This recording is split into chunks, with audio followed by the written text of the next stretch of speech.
Good evening, everyone. Today I will present the competency-based curriculum module of instruction core competency presented by Group 4. The qualification, yung napili po namin na qualification is Food and Beverage Service, Super-sided NCIB. Unit of Competency 1. Operate a food outlet. LO1, Prepare for Service. Yung LO1 po yung unit of competency po namin, kinapi lang po namin doon sa TR, and yung sa ano naman po, yung nominal duration namin is 60 hours, and yung unit of descriptor po namin is, as you can see naman po, kinuha lang po namin siya sa TR, and then yung performance criteria, yung element po, kinapi lang po namin, tas yan po yung sa LO po, and yung sa performance criteria naman po is yung sa assessment criteria, which is kinapi lang po namin sila sa doon po sa TR. And yung next po is yung contents po, kinuha lang po namin siya sa underpinning knowledge and underpinning skills. Tapos yung condition po, kinuha lang na, as you can see naman po, kinuha lang po siya namin dun sa TR na range of variables. And yung methodologies po, kinuha lang din namin po dun sa TR yung sa methodology to methodologies po. And dun po sa assessment method, kinuha lang din po namin siya sa TR, yung assessment approach.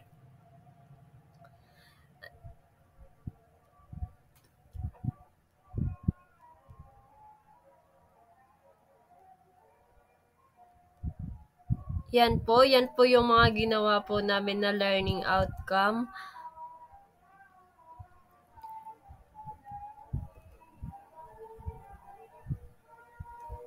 Yan po, kung nakikita, as you can see naman po, yan po yung mga ginawa namin po.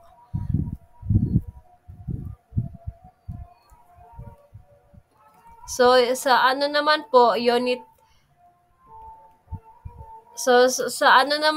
unit of competency 3, mayroon po kaming tatlong learning outcome. Yung learning outcome 1 is yung title po is Prepare Tenders for Catering Contracts. LO1, Clarify Requirements for Catering Tenders. So, yan po yung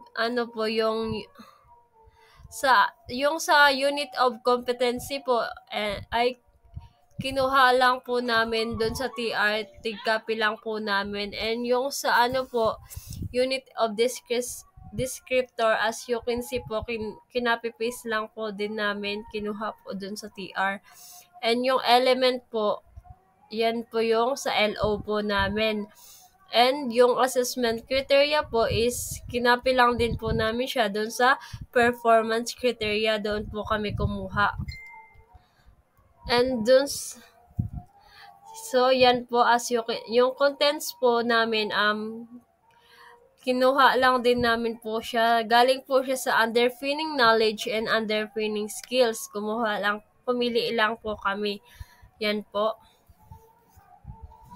And yung sa naman po, methodologies po, kinapi lang po namin doon yung sa TR po, yung sa methodologies to methodology, and yung sa assessment approach, yun po. Yung LO2 po is develop details for inclusion and tender. Yan po yung mga ginawa namin. As you can see naman po, kung nakikita niyo po, yan po.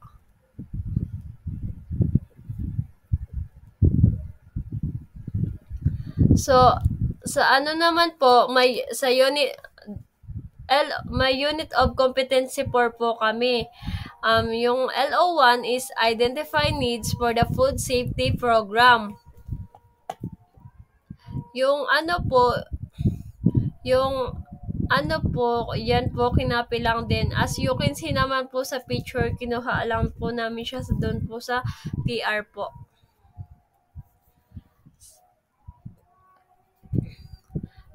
Yan yung sa ano po namin, sa condition po,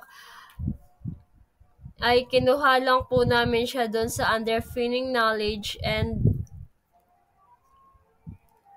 yung ano naman po, yung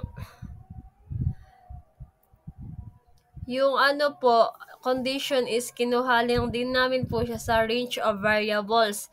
Then yung methodologies po, kinapi lang po namin doon sa CR yung methodology. As you can see naman po sa assessment approach, kinuha lang din po namin doon po sa TR. Yan po yung mga ano po ginawa po namin. Ayan po. And that's all. Thank you po.